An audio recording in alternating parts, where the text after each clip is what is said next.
Hi's and hellos, every Noor of Manur. Welcome back to my channel.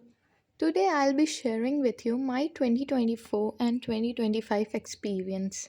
So guys, 2024 में मैंने कोई भी coaching class join बिल्कुल भी नहीं की थी। मैं सिर्फ सेल्फ स्टडी कर रही थी और थोड़ा बहुत मैंने नोट्स जो बनाया था वो ओनली यूट्यूब से बनाया था। एंड जस्ट सेल्फ स्टडी से मैंने 708 मार्क्स का क्वेश्चन अटैम्प्ट करा था। ओनली 3 क्वेश्चन मेरा छूटा था, जिसमें से एक फिज़िक्स का था और 2 केमिस्ट्री का था। और मेरे मार्क्स बने 637। और जो मेरे इतने मार्क्स कटे वो just due to silly mistakes थे, बाकी मैंने पूरी मेहनत करी थी। Let me show it to you. ये मेरा 2024 का पेपर है। थोड़ा मैंने इसे गंदा कर रखा है, बट आप देख सकते हैं मैंने फर्स्ट सेकंड क्वेश्चन बनाया था, थर्ड क्वेश्चन मेरा सिली मिस्टेक से गलत हो गया था। स्ट्रेट लाइन की जगह मैंने पैराबोला वाला ग्राफ सेलेक्ट कर लिया था, बिकॉज इसमें मुझे थोड़ा इशू आया था। मुझे लग रहा था ट्री ब्रोगली वेवलेंथ वो मतलब लाइट का पूछ रहा है, या पता नहीं थोड़ा उस वक्त क्यों हो गया था मुझे कन्फ्यूज़न। एंड फोर्थ नंबर भी मैंने गलत कर दिया था। ऐसे बहुत सारे मैंने फ़िज़िक्स में मेरे मोस्टली आंसर्स 7-8 मेरा रॉन्ग जो हुआ था वो फ़िज़िक्स ही का हुआ था। बायोलॉजी मैंने पूरा अटेम्प्ट करा था, जिसमें से मेरे बस 4 क्वेश्चंस गलत हुए थे, और उन 4 क्वेश्चंस की वजह से मेरा 637 बना था, जिसमें बायोलॉजी में मेरी 340 मार्क्स था।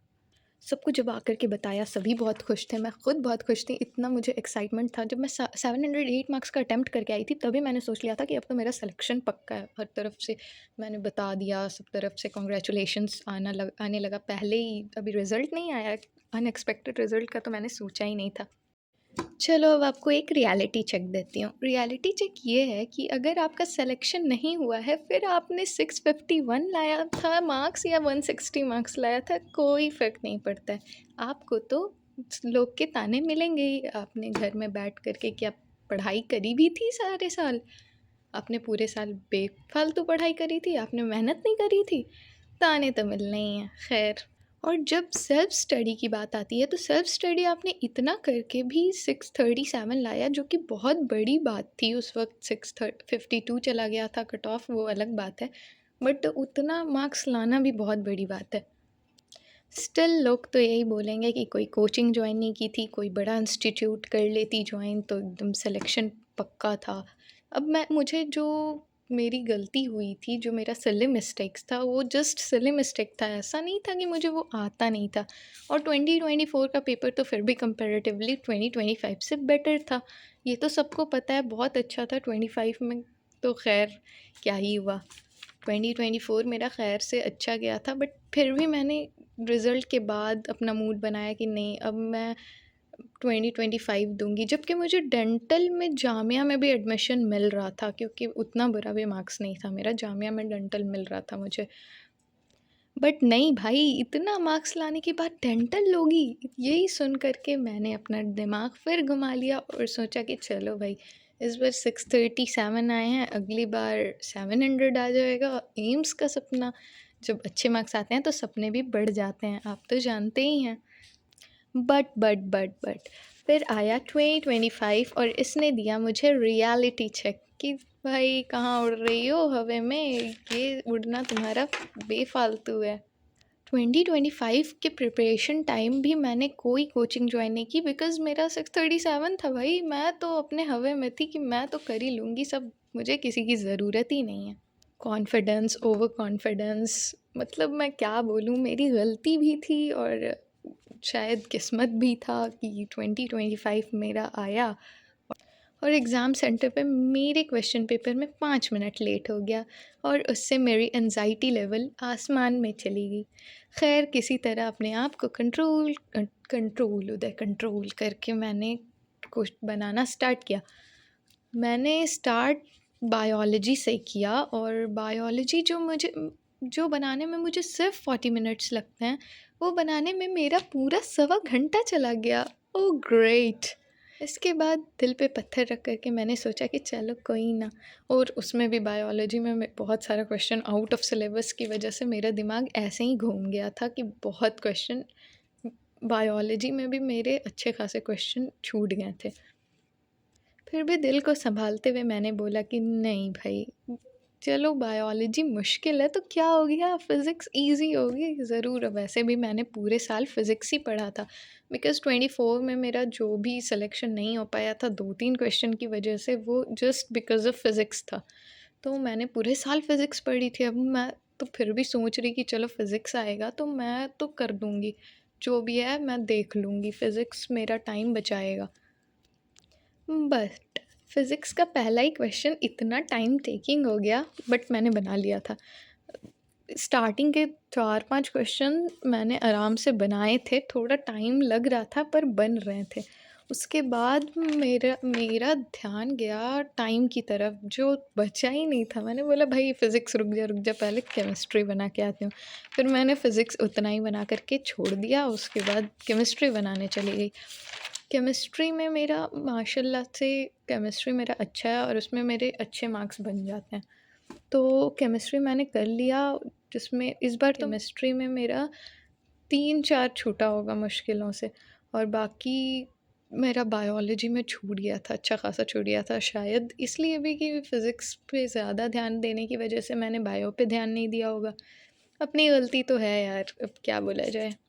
अब कट ऑफ 530 आने के बाद भी अगर आपको कॉलेज नहीं मिल रहा है तो किसकी गलती है? ऑफ़ कोर्स आपकी, रियलिटी चेक तो यही है। फिर केमिस्ट्री बन तो गया, मगर केमिस्ट्री बनाने में भी मेरा अच्छा खासा टाइम चला गया और मेरे पास फ़िज़िक्स के लिए हाफ़ आवर से ज़्यादा बचा ही नहीं। तो मैं फ़िज़िक्स पे गई और फ़िज़िक्स मुश्किलों से हाफ़ आवर में मैंने 20 बनाया। 25 क्वेश्चन मेरा ऐसे ही छूट गया भाई। मैं तो 520 मार्क्स का अटेम्प्ट ही करके आई थी और कट ऑफ 530 था। उसके बाद तो मुझे हिम्मत ही नहीं हुई थी कि मिलाऊँ भी। मैं रोते हुए निकली थी मैं अपने सेंटर से। पापा को क्या बोलूँगी, फैमिली को ताने मिलेंगे, मुझे ताने मिलेंगे, सबसे बड़ी बात यही रहती है किसी भी एस्पिरेंट के दिमाग में। मैं सच्ची बता रही हूँ कि मैंने ना अपना ये पेपर एग्ज़ाम के बाद से आज ही डायरेक्ट आपको दिखाने के लिए उठाया है, बाकी मेरी हिम्मत ही नहीं थी इसको छूने की।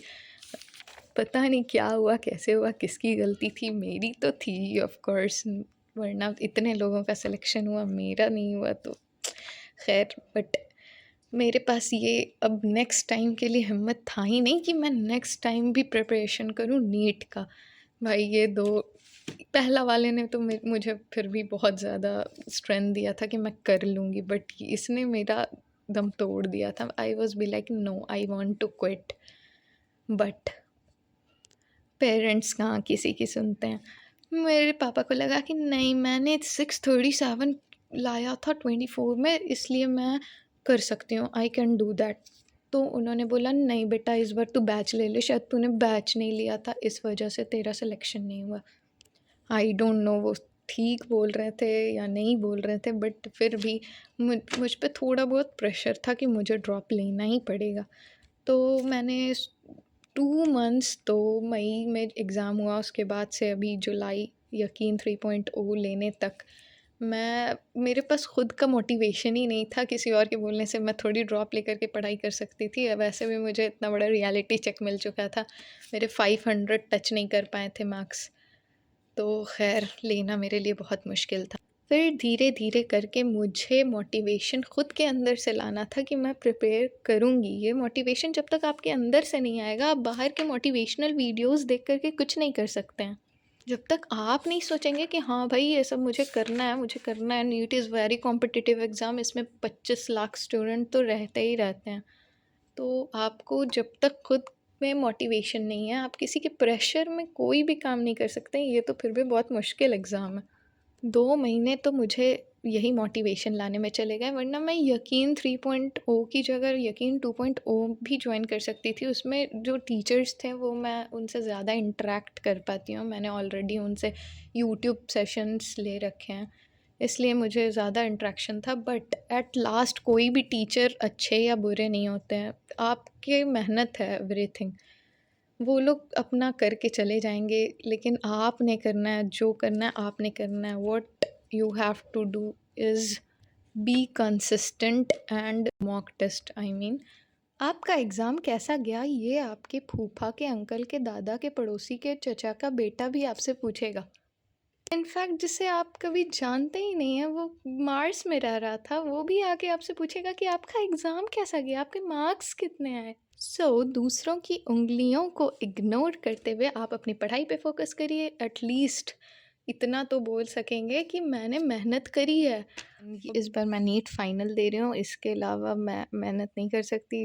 It is my last chance to prove myself. What I want to do is just prove myself. मैंने जो इतनी मेहनत करी है वो किसी की वजह से नहीं है, खुद की वजह से है, जो मैं कर सकती हूँ।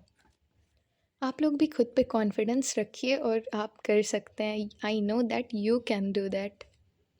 Trust your self, don't give up, work in silence and let your success make noise. खैर, आज के वीडियो के लिए इतना ही। आपको और कुछ पूछना होगा, जानना होगा, स्ट्रैटेजीज़ और मेरी मिस्टेक्स या और कुछ, आप मुझसे पूछ सकते हैं। With thank you for today. Subscribe करके जाना।